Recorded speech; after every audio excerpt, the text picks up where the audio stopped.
मेराननं श्रीहरि तुंगे पीठवरे स्थितं परिभूतं सद्भक्तवृन्दयथा ताराभिविदुमत्स्यमानमुरुदा तैस्सन्दने कौसुमे हारै शेखर पंक्तिभिक्षुहृदये शुक्लांबरां चिन्तये।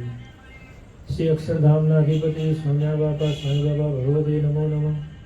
श्री घनश्याम महाराजाय नमो नमः। श्री हरिकृष्ण महाराजाय नमो नमः। श्री सहजानंद स्वामी महाराजाय नमो नमः। श्री बापा श्री भगवते नमो नमः। श्री सद्गुरुभ्यो नमो नमः। श्री स्वामिनारायण गादीनाध्याचार्य प्रभु धर्म धुरंधर सनातन धर्म सम्राट परम कल्याणकारी जीवन प्रण स्वामी बापा भगवते नमो नमः। परम पूज्य आचार्य स्वामी श्री महाराजाय नमो नमः। वर्तमान आचार्य जितेंद्र दयाजी स्वामी जी महाराजाय नमः। હવે શિક્ષાવતીના શ્લોકની અંદર આપણને સ્વામિનારાયણ ભગવાન જણાવે છે, ટૂંકમાં કહીએ તો બહારનું જમવું નહીં. શું કહેવાનો ભાવાર્થ આ છે કે અમારો જે આશ્રિત થયો હોય ચર્મવારી ના પીવું, આવી બધી મહારાજે વાત કરી. એટલે મહારાજના 5 વર્તમાન મુખ્ય છે. એમાંય છેલ્લું મહારાજ એમ કીધું કે જેનું ન ખપતું હોય એનું ખાવું નહીં, એનું જમવું નહીં. એટલે એમાં બધા દોષ રહેલા છે. વ્યક્તિ કેવો હોય કેવો નહીં, ભગવાનની આજ્ઞા પાડતા હોય ન પાડતા હોય, ગાડીને વસ્તુઓનો ઉપયોગ કરતા હોય ન કરતા હોય. એટલે આ બધું અનુસંધાન રાખીને મહારાજે આજ્ઞા કરી કે અમારો જે આશ્રિત હોય તેને શું બહારનું બહુ જમવું નહીં. અને સ્વામિનારાયણ સંપ્રદાયની અંદર તમે જુઓ તો જે મોટા મોટા ભક્તો થયા છે, ભગવાનની આજ્ઞા છે એ અણીચુસ્ત પાડી છે તો ભગવાનનો રાજીપો અને ભગવાનની પ્રસન્નતા ઉતરી છે. એ વગર ભગવાનનો રાજીપો કે સત્પુરુષોની પ્રસન્નતા એ ઉતરતી નથી. કોઈ પણ આજ્ઞાનો લોભ ક્યારેય કર્યો નથી. હવે જીવબા અને લાડુબા ભગવાનની પ્રસન્નતાના કેટલા બધા સાધનો કરતા. ભગવાન માટે રસોઈ બનાવી, ભગવાનની બધી સેવા તેઓ કરતા હતા. તો ભગવાનનો રાજીપો ઘણો હતો. ભગવાનની આજ્ઞાથી બહાર જરા પણ પગ મૂકતા નહોતા. એટલે ભગવાન એમના પર રાજી બહુ હતા. હવે ભગવાનને વિચરણ કરવા તો જવું પડે બહાર. તમારા જેવા મોટા મોટા ભક્તો કે નાના ભક્તો ભગવાનને પ્રાર્થના કરે કે અમારા ત્યાં પધારો, તો પછી મહારાજને ત્યાં બીજે ગામે વિચરણ માટે જવું પડે. તો હવે લાડુબા અને જીવબાએ ભગવાનને પ્રાર્થના કરી કે મહારાજ તમે અહીં હો ત્યાં સુધી તો અમે તમારી સેવા કરીએ છીએ, પણ તમે જ્યારે તમારા દર્શન થાય છે, તમારી જ્ઞાન વાર્તા અમે સાંભળીએ છીએ, પરંતુ તમે જ્યારે વિચરણમાં હો, બીજા ગામે હો, ત્યારે અમારે શું કરવું? કોની સેવા કરવી? કોના દર્શન કરવા? એનો કંઈક ઉપાય કરો. ત્યારે ભગવાન સ્વામિનારાયણ કહે છે કે વાસુદેવ નારાયણની મૂર્તિ એ લાડુબા અને જીવબાને આપે અને કહે છે કે આમની સેવા દર્શન આ તમારે કરવાના છે. અને આ વાસુદેવ નારાયણની તમે સેવા કરશો, પરિચર્યા કરશો, દર્શન કરશો, તો અમે સાક્ષાત વિરાજમાન હોઈએ અને જેમ તમે દર્શન કરો છો અને લાભ લો છો એવી જ રીતે તમને દર્શનનો લાભ મળશે, એમ મહારાજે વાત કરી. પછી જ્યારે મહારાજ વિચરણ માટે જ્યારે પધારે, બીજા ગામે જાય, ત્યારે આ જીવબા અને લાડુબા આ વાસુદેવ નારાયણની સેવા એ મૂર્તિ આપી દે ઠાકોરજી, તેમની સેવા બહુ ખંતથી કરે, બહુ હેતથી કરે, બહુ પ્રીતથી કરે. જેમ સાક્ષાત ભગવાન હોય એની જેમ સેવા કરે એમ સેવા કરે. હવે સેવા એમની એટલી બધી હતી ભાવથી, અંદરથી.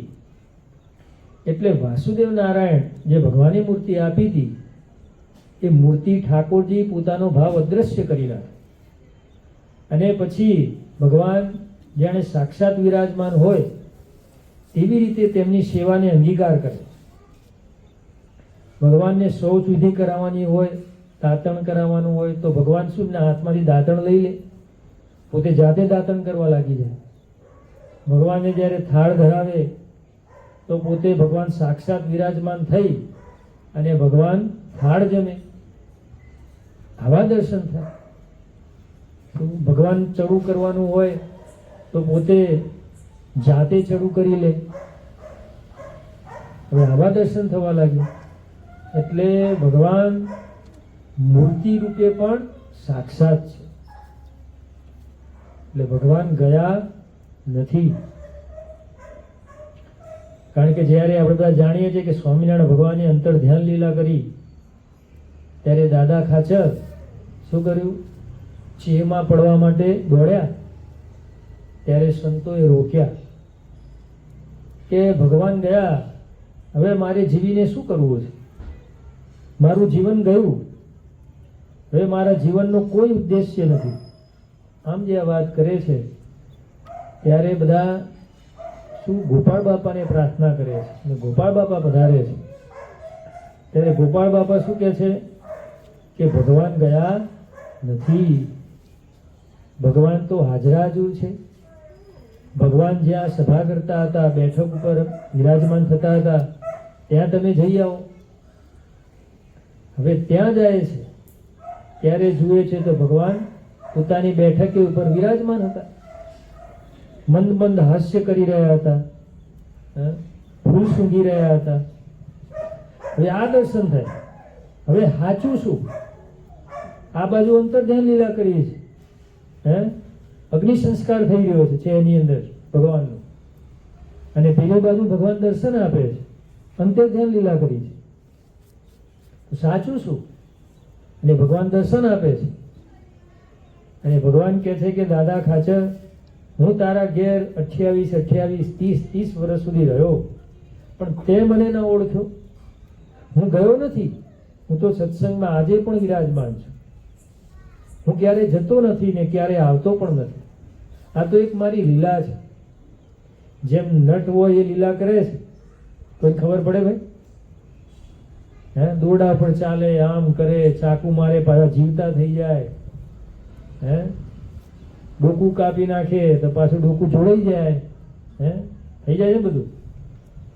તો નટવર ભગવાન થયા. નટની ક્રિયાની પણ આપણને ખબર પડતી નથી. પડે છે? તો ભગવાન તો નટવર છે, એમની લીલાની પણ કોઈને ખબર પડે નહીં. એટલે દાદા ખાચરને કહે છે કે તું મને ગયેલો જાણે છે, પણ હું ગયો નથી. હું તો સત્સંગમાં સદાય છું. આજે પણ છું ને ભવિષ્યમાં પણ રહેવાનો છું. જે મારા થયા છે, મારા આશ્રિત છે, મારા ધર્મ નિયમ પાળે છે, તેના માટે હું સદાય છું ને છું જ. હું ક્યારેય જતો નથી. પછી દાદા ખાચર શું સાંત્વના થઈ. એટલે ભગવાન ક્યારેય પણ જતા નથી. સત્સંગમાં સદાય છે. મહારાજ કહે છે કે હું એક રૂપે હતો તો હવે 4 રૂપે થયો, 4 સ્વરૂપે થયો. અને ભગવાનની મૂર્તિ છે, આપણને એમ લાગે મૂર્તિ જ છે, પરંતુ જેનો ભાવના હોય, જેનામાં શ્રદ્ધા હોય, તો ભગવાન તેની સેવા અંગીકાર કરે જ છે. આપણા મણિનગરની અંદર સંત શિરોમણી હરિચરણદાસજી સ્વામી હતા. ભગવાનને વિશે બહુ હેત, બહુ પ્રેમ. દરેક સેવામાં એ હાજરાજુર થઈ જાય. સવારમાં વહેલા ઉઠી જવું, ભગવાનની સેવા કરવી, બીજી પણ સેવામાં તત્પર, ક્યાંય ના નહીં. આવી સેવા કરતા. હવે પોતાને શરીરમાં તકલીફ હતી, પગમાં, છતાં પણ સેવામાં ક્યારેય નાનપ નહીં. હવે આવી અત્યંત ભાવનાથી કરેલી સેવા ભગવાન એના ઉપર રાજીપો બહુ હતો. જ્યારે પોતે સેવામાં હોય ઠાકોરજીની, ત્યારે પોતે ભગવાનને જ્યારે થાળ ધરાવે ત્યારે સ્વામિનારાયણ ભગવાન પોતે સાક્ષાત વિરાજમાન થઈ અને તેમના થાળ જમી જાય.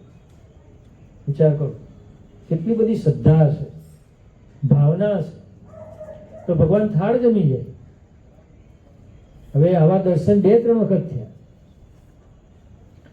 પછી એકવાર એ હરિચરણદાસજી સ્વામીએ પ્રાર્થના કરી કે મહારાજ, તમે પધારો છો, મારી સેવા અંગીકાર કરો છો, મને દર્શન આપો છો, તે બધું તો બરોબર છે, પરંતુ તમે થાળ જમી જાઓ છો એનો પણ મને વાંધો નથી. પણ જ્યારે થાળ ખાલી હોય અને એવા થાળ રસોડામાં જાય તો બધાને શું લાગે? હું એમ કહું કે ભગવાન જમી ગયા છે, પરંતુ લોકમાં શું દેખાય? કે સ્વામી પોતે જમી જાય છે ને નામ ભગવાનનું દે છે. લોકમાં ખરાબ દેખાશે. ત્યારે ભગવાન શું કરે? પોતે થાળ જમી જાય, બધું ખાલી હોય, થાળની અંદર વાટકા બધા ખાલી, પરંતુ જ્યારે નિસરણી ઉતરવાની થાય ને એટલે આપોઆપ થાળ ભરાઈ જાય, જેમ હતું એમ યથાવત. વિચાર કરો, આવી રીતે દર્શનદાન એમને આપતા હરિચરણદાસજી સ્વામી. અને એ હરિચરણદાસજી સ્વામીની સેવા સ્વામિનારાયણ ભગવાને ઘણી વાર અંગીકાર કરી. દૂધપાન પણ જ્યારે કરાવે ત્યારે ઘનશ્યામ મહારાજ દૂધપાન કરી જાય. હવે દૂધપાન કરી જાય તો બધાને ખબર કેમ પડે? ખબર તો ભગવાન દૂધપાન કરી ગયા ખબર તો કોઈને પડે નહીં. એટલે ભગવાન શું કરે? પોતાના મૂછ રેખા ઉપર જે દૂધ પીધું હોય એનો શેરડો બતાવે. મુખારવિંદ ઉપર પોતે જે પીધું હોય મૂછ રેખા ઉપર, ત્યારે એ દૂધના શેરડા બતાવે. અને એવી રીતે એ હરિચરણદાસજી સ્વામીના હાથનું દૂધ ઘનશ્યામ મહારાજ જે મણિનગરના, અને સ્વામી બાપાના પ્રેમથી સ્વામી બાપા શું કહેતા? મારો ઘનું. એ ઘનશ્યામ મહારાજ એ હરિચરણદાસજીના સ્વામીના હાથનું 4 થી 5 વખત દૂધ સાક્ષાત દર્શન આપીને પોતે પી ગયા છે. વિચાર કરો, તો ભગવાન સાક્ષાત છે કે નહીં? પણ આપણી ભાવના જોઈએ છે, આપણી શ્રદ્ધા જોઈએ છે. આપણી શ્રદ્ધા હોય તો ભગવાન હાજર છે, તમને દર્શન આપે. ભગવાનને એવું નથી કે આ મારો છે, પેલો પારકો છે, એવું ભગવાનને જરાય નથી. ભગવાનને જે ભજે છે, જે હેત છે એમનામાં પ્રેમ છે, તો ભગવાન એમની સેવાને અંગીકાર કરે છે. ખાલી અંતરની ભાવના જોઈએ છે. ને ભગવાન ક્યાં રહે છે? આપણા હૃદયમાં રહે છે. કોઈને ખબર છે ભાઈ? બધાને ખબર હોય છે. અને અંતર્યામી રૂપે રહ્યા છે. શું? હૃદયની અંદર જીવ રહ્યો છે, જીવની અંદર અંતર્યામી રૂપે ભગવાન રહ્યા છે. વિચાર કરો. એટલે ભગવાન પોતાના ભક્તના કામ કરે જ છે. દેખાય કે ન દેખાય? આપણને એમ દેખાય કે આ ભક્ત આટલું બધું ભજન ભક્તિ કરતા હતા, આમનો અંત અવસ્થા આવી રીતે આવે. અંત અવસ્થા ગમે તે રીતે આવે, રોગ આવે, કેન્સર થાય, કોઈની આંખો જતી રહે, કોઈનું એક્સિડન્ટમાં મૃત્યુ થાય, કોઈનું પેનક્રેસમાં મૃત્યુ થાય, ગમે તે રીતે મૃત્યુ થાય. પણ જેમ મહારાજે પ્રથમના વચનામૃતમાં કીધું કે અમારા ભક્તનું ગમે તે રીતે મૃત્યુ થાય, પણ એ જીવ છે, અમારો ભક્ત છે, એ અમારા ધામમાં જ જાય, એ બીજે ક્યાંય ન જાય.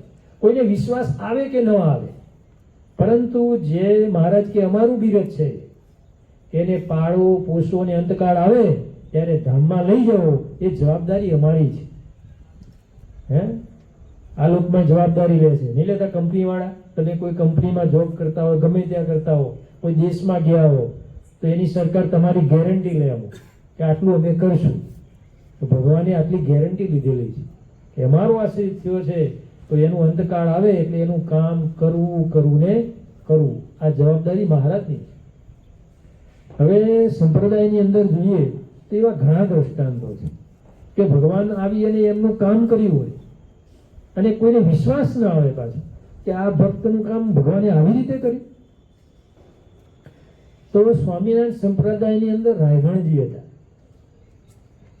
હવે ચૂત સત્સંગી ગામની અંદર એમનો અંત અવસ્થા આવી ત્યારે ભગવાન એમને લેવા પધાર્યા. વિચાર કરો, કોઈ ગામમાં કદાચ કોઈ ભક્તને લેવા આવ્યા હોય તો 1 જણ આવે, 2 જણ આવે, 3 જણ આવે, પણ કેટલા આવ્યા? 150 સંતો સાથે મહારાજ પધાર્યા. વિચાર કરો, 150 સંતો ભગવા વસ્ત્રો ધારણ કરી અને સ્વામિનારાયણ ભગવાન પધાર્યા. અને એ રાયગણજી જે બીમાર હતા એમના ઘેર ગયા અને રાયગણજીને કહે છે કે ચાલો મારા ધામમાં, તમે તૈયાર થઈ જાઓ, તમને લેવા માટે આવ્યા છે. ત્યારે રાયગણજી તો પોતે પડખું પણ ફેરવી શકે એમ હતા નહીં, પોતે ઊભા પણ થઈ શકે એમ હતા નહીં. આટલું કીધું તરત જ પોતે બેઠા થઈ ગયા. વિચાર કરો, અને બેઠા થઈ ગયા અને સ્વામિનારાયણ ભગવાનને સંતો સાથે ચાલવા લાગ્યા. હવે ચાલવા લાગ્યા, ગામની અંદર ચાલવા માંડ્યા અને ભગવાન પોતાના મંડળ સહિત 150 સંતો, પોતે ને રાયગણજી, કોઈને દેખાય નહીં. પણ સવારની પોરમાં પોતે નીકળ્યા ત્યારે પેલા વાણિયાની દુકાન હતી. વાણિયો હતો, એક કરિયાણાની દુકાન હતી, એટલે એને ખુલ્લી હતી સવારના પોરમાં. હવે 8-9 વાગ્યા હશે. હવે દુકાન ખુલ્લી હતી અને એને દર્શન થયા, બીજા કોઈને નહીં, કે એમની દુકાનની પાસેથી સ્વામિનારાયણ ભગવાન 150 સંતો સાથે આ રાયગણજીને લઈ જાય છે. આટલું થયું. અને આવા દર્શન એને થયા એટલે આપણે જાણીએ છીએ કે વાણિયો એટલે ડાહીમાનો દીકરો, અગમચેતી બહુ હોય. હવે એને વિચાર કરી લીધો કે 150 સંતો પધાર્યા છે એટલે આ રાયગણજીના ઘેર કઈ મોટો પ્રોગ્રામ છે, એટલે ગામની અંદર મારી દુકાન છે એટલે મારે સીધાની તૈયારી કરવી પડશે. આટલું બધું સીધું મારા ત્યાંથી જ જવાનું છે, કારણ કે એ સમયે તો બીજી કોઈ દુકાન હોય નહીં ગામોમાં. એટલે એને પોતાના માણસોને દોડાયા આજુબાજુના ગામોમાં કે ભાઈ ચોખા લઈ આય, દાળ લઈ આય, લોટ લઈ આય. પોતાના માણસોને દળવા બેસાડ્યા. એટલું બધું તો સીધું હોય નહીં દુકાનમાં. એટલે પછી બધી તૈયારી કરી. અને બ્રાહ્મણમાં શું હોય? તુરંત શરણ હોય. બ્રાહ્મણ પેલા કામ કરે ને પછી પછતાય કે સાલું આ કર્યું તો ખોટું કર્યું.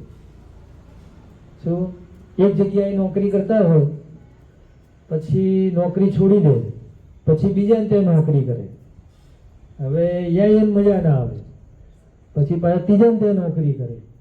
તો કે સારું પહેલું હતું એ સારું હતું, ભલે રૂપિયા ઓછા આપતા હતા પરંતુ શું શેઠ સારા હતા, સ્વભાવ સારો હતો.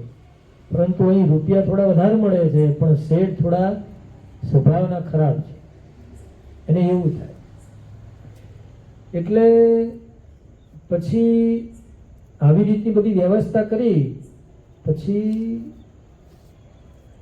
અડધો-પોણો કલાક જેવું થયું હશે ત્યાં એને ચટપટી જાગી કે સાલું મેસેજ આવ્યા નહીં.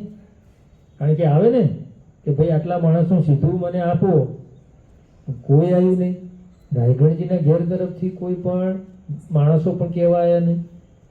એટલે પછી એને તપાસ કરવાનું નક્કી કર્યું કે ચાલો હું જ તપાસ કરી આવું કે શું ભીના છે. એટલે પોતે તપાસ કરવા આવ્યો રાયગણજીના ઘેર અને પોતે વિચાર જુએ છે તો બધા શોકમગ્ન છે. કારણ કે રાયગણજી પોતે ધામમાં ગયા છે, મરણ પામ્યા છે, આ લોકમાં કહ્યું તે એક્સપાયર થયા છે. બધા શોકમગ્ન બેઠા છે. તો વાણીઓ વિચારમાં પડી ગયો. કારણ કે ડાહીમાનો દીકરો હતો કે ડાહીમાનો દીકરો કદી કે મારી ગણતરી ખોટી પડે નહીં. પણ આજે પહેલી વાર એવું બન્યું કે મારી ગણતરી આજે ખોટી પડી. 150 માણસનું સીધું મેં અગાઉથી તૈયાર કરેલું, પરંતુ એ વસ્તુ બીજી બની. એટલે પછી થોડું એ બધું જોયું અને પછી એ વાણીઓ બોલ્યો કે મેં તો એવા દર્શન કર્યા હતા કે સ્વામિનારાયણ ભગવાન પધાર્યા છે, 150 સંતો પધાર્યા છે ને સીધું તૈયાર કરી રાખ્યું. પરંતુ અહીં જોઉં છું ત્યારે તો કે આ વસ્તુ જુદી બની છે. તો તમને ખબર નથી કે સ્વામિનારાયણ ભગવાન પધાર્યા હતા, 150 સંતો પધાર્યા હતા, તમને આવા દર્શન નહીં થયા? તો કે બધા વિચારવા પડી ગયા કે અમને તો એવા દર્શન નહીં થયા. કારણ કે એમના ઘરવાળા હતા જે ચુસ્ત સત્સંગી હતા. રાયગણજીના જે ઘરવાળા, એમના પત્ની હશે, છોકરા હશે, એ બધા જ સત્સંગી, પરંતુ એમને દર્શન ના થયા. ભગવાને એમને દર્શન આ લોકમાં ન બતાડ્યા. જેમ બતાવવું એને બતાવે, ભાઈ ના બતાવવું એને ન બતાવે. એટલે એમને પેલા વાણિયાને બતાવ્યું. વાણીઓ કહે છે કે તમે આ બધા શોકમગ્ન થઈને બેઠા છો, પણ તમારે શોક કરવાની જરૂર નથી. તમારા ઈષ્ટદેવ સાક્ષાત અહીં પધાર્યા હતા અને રાયગણજીને લઈને ગયા છે. એટલે રાયગણજી ક્યાં ગયા છે? અક્ષરધામમાં ગયા છે ને સ્વામિનારાયણ ભગવાન લેવા પધાર્યા. એટલે ભગવાનનો ભક્ત હોય એ ક્યાં જાય? ભગવાનના ધામમાં જ જાય. કોઈને દેખાય કે ન દેખાય? કોઈને દેખાય કે ભાઈ ભગવાન પધાર્યા, કોઈને ન દેખાય, કોઈને બીજું દેખાય, તો પણ શું સમજવાનું? ભગવાન લેવા પધાર્યા. અને સ્વામિનારાયણ સંપ્રદાયમાં જ્યારે ભગવાન અંતર્ધ્યાન લીલા કરી ત્યારે 12 થી 15 લાખ સત્સંગી બનાવ્યા હતા ભગવાને. કેટલા? 12 થી 15 લાખ. અને સંતોની સંખ્યા પણ બહોળી હતી. તો એ સમયે 12 થી 15 લાખ હરિભક્તો બનાવ્યા. અને પછી અત્યારે જોઈએ તો કેટલાય સંપ્રદાય છે સ્વામિનારાયણના. ઘણા ગુરુકુળો છે, ઘણા મંડળો છે, જો આખો વિસ્તાર છે. તો આટલા બધા હરિભક્તો, આટલા બધા સંતો, આટલું બધું છે, તો હરિભક્તોની સંખ્યા પણ વધી જશે. એ સમયે 15 લાખ બોલે છે, તે અત્યારે તો સ્વામિનારાયણ સંપ્રદાય કેટલો બધો ફૂલ્યો ફાલ્યો છે. દેશ વિદેશની અંદર જુઓ તો તમે વર્ષની અંદર તો લગભગ એવું બનતું જ હોય છે કે એક સ્વામિનારાયણ સંપ્રદાયની અંદર ગમે તે એક મંદિર સ્વામિનારાયણ સંપ્રદાયનું વિદેશમાં કે આપણા ઇન્ડિયામાં ની પ્રાણ પ્રતિષ્ઠા થતી જ હોય છે. એક નવું મંદિરનું નિર્માણ થતું જ હોય છે. તો આટલો મોટો સંપ્રદાય, અને એમ કહેવાય કે લગભગ લાખો તો નહીં હોય, પણ અત્યારે સ્વામિનારાયણ સંપ્રદાયની અંદર આખો સંપ્રદાય એક થઈ જાય અને જો આપણે એની સંખ્યા હરિભક્તોની ગણવામાં આવે તો લગભગ કરોડ હરિભક્તો સ્વામિનારાયણ સંપ્રદાયના આજે હયાત હશે. આટલો મોટો બહોળો સંપ્રદાય છે. અને આટલા મોટા બહોળા સંપ્રદાયની અંદર ભગવાન દરેક હરિભક્તો હોય એનું ધ્યાન રાખે. કોઈને ભાવ હોય તો દર્શન આપે. વિચાર કરો, ભગવાનની કેટલી બધી સામર્થ્ય. જ્યાં જેવું દર્શન આપવું હોય તેવું દર્શન આપે. પાછા ગામમાં, શહેરમાં, કુવામાં, રણમાં, દરિયામાં, ગમે ત્યાં એ ભક્ત સાચા ભાવથી પુકાર કરે ત્યારે ભગવાન ત્યાં હાજરાજૂર થાય છે. કેટલાય દ્રષ્ટાંતો છે કે ભગવાનને પુકાર કર્યો હોય, નાદ કર્યો હોય કે મારી રક્ષા કરવા પધારો, હું દુઃખમાં છું, મોત મારું નજીક છે, જીવનનો હવે કોઈ આશરો રહ્યો નથી, અને છેલ્લો જ્યારે શ્વાસ લેવો હોય કે હવે કોઈ આપણો બચવાનો ઉપાય નથી, ત્યારે ભગવાન ત્યાં પધારી જાય અને એ ભક્તની રક્ષા પણ કરે છે. વિચાર કરો. એટલે ભગવાન ગયા નથી. આનો ચોખ્ખો નિયમ એ થયો, ભગવાન ગયા છે તો આવી રીતે દર્શન કોને થાય? ભક્તને લઈ કોણ જાય? ભગવાન ક્યારેય જતા નથી, ક્યારેય આવતા નથી. આ તો બધી મનુષ્ય ભાવની ભગવાન આવ્યા, એ તો એક મનુષ્ય ભાવનું દર્શન કરાવ્યું છે, એક ભગવાનની લીલા છે. અને તમે જુઓ તો આપણા મુક્ત જીવન સ્વામી બાપા એ પણ એવા સામર્થ્યવાળા, એવા શક્તિશાળી. જેમ સ્વામિનારાયણ ભગવાન દર્શનદાન આપે એવી રીતે મુક્ત જીવન સ્વામી બાપા પણ દર્શન આપે. એ પણ દર્શન આપે. કરજીસરની અંદર એકવાર પ્રસંગ બન્યો છે અને આ પ્રસંગ ષષ્ઠી પૂર્તિ ગ્રંથની અંદર લખાણો છે. એ ભક્ત પોતે લેખ લખે છે કે કરજીસરની અંદર એક વાર એવી વિધા બની કે સવારની અંદર સોમભાઈ નામના ભગત હતા. હવે એમને સવારમાં 3:30 થી 4 ની અંદર સપનું આવે છે. સપનાની અંદર એમને દર્શન થાય છે કે મુક્ત જીવન સ્વામી બાપા કરજીસરની અંદર પધાર્યા છે અને કરજીસરની અંદર એક ભક્તને ઘેર ગયા છે. હવે આવા દર્શન થયા અને એ ભક્ત સ્વામી બાપા સાથે જઈ રહ્યો છે ને આવા દર્શન થયા એટલે વિચાર કરે છે, જાગી જાય છે એકદમ સપનામાંથી. પછી વિચાર કરે છે, સપનું મને આવ્યું કે સ્વામી બાપા પધાર્યા છે, પેલા ભક્તને લઈ જાય છે. હવે સાચું શું? કારણ કે સવારના પહોરમાં તો કદી પધરામણી હોય નહીં. હોય કોઈના ઘેર સવારે પધરામણી ના હોય, હોય તો 9-10 વાગે હોય, બપોરે હોય 3-4 વાગે, આવી રીતે પધરામણી હોય તો સમજીએ. પણ સવારના પોરમાં આવી રીતે પધાર્યા છે, પેલા ભક્તને સાથે લઈ જાય છે, વસ્તુ શું છે, સાચું શું છે, તપાસ કરે છે.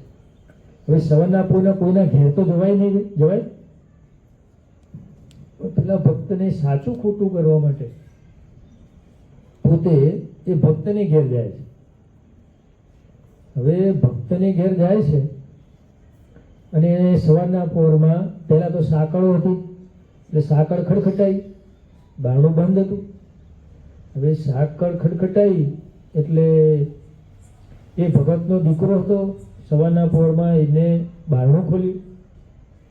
હવે બારણું ખોલ્યું પછી પૂછે છે કે કાકા તમે અત્યારના પોરમાં શું બીના બની છે, શું થયું છે? સામાન્ય રીતે પૂછે માણસ, કેમ કે હવાના પોરમાં કેમ આવ્યા તમે? તો કહે છે કે કંઈ બન્યું તો નથી, કંઈ થયું પણ નથી, પરંતુ તમારા દાદાજી છે એ કેમ છે એમને? મને સપનામાં એવું આવ્યું, દર્શન થયા છે કે સ્વામી બાપા પધાર્યા છે ને પેલા ભગતને તમારા દાદાને સાથે લઈ જાય છે. તો કે મારા દાદા તો કે જો ઊંઘે છે કે,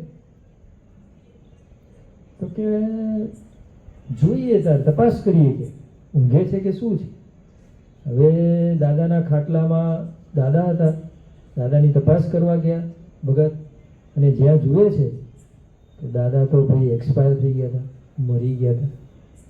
હવે પેલા ભગત વિચાર કરે છે કે સ્વામી બાપાએ મને દર્શન આપ્યું હતું એ વાત સાચી છે, કારણ કે સ્વામી બાપા પોતે આ ભગતને લેવા માટે પધાર્યા, સવારના પહોરમાં પધાર્યા, એ વાત નક્કી કરી. અને પછી એ સોમભાઈ શું કહે છે ભગતને કે તમને દર્શન થયા હોય કે ન થયા હોય, પણ મને દર્શન થયા છે કે મુક્ત જીવન સ્વામી બાપા તમારા ઘેર પધાર્યા છે અને તમારા દાદાને અક્ષરધામમાં તેડીને સાથે લઈ ગયા છે. વિચાર કરો, આ મુક્ત જીવન સ્વામી બાપાની સામે. એટલે મોટા પુરુષ અને ભગવાન પોતે જ્યાં ધારે ત્યાં દર્શન આપે. ઈચ્છા થાય એના થાળ પણ અંગીકાર કરે. એટલે ભગવાનને આ લોકમાં આવવાનું છે એ તો બધું નિમિત્ત છે, એ નિમિત્ત ઉત્પન્ન કરે છે.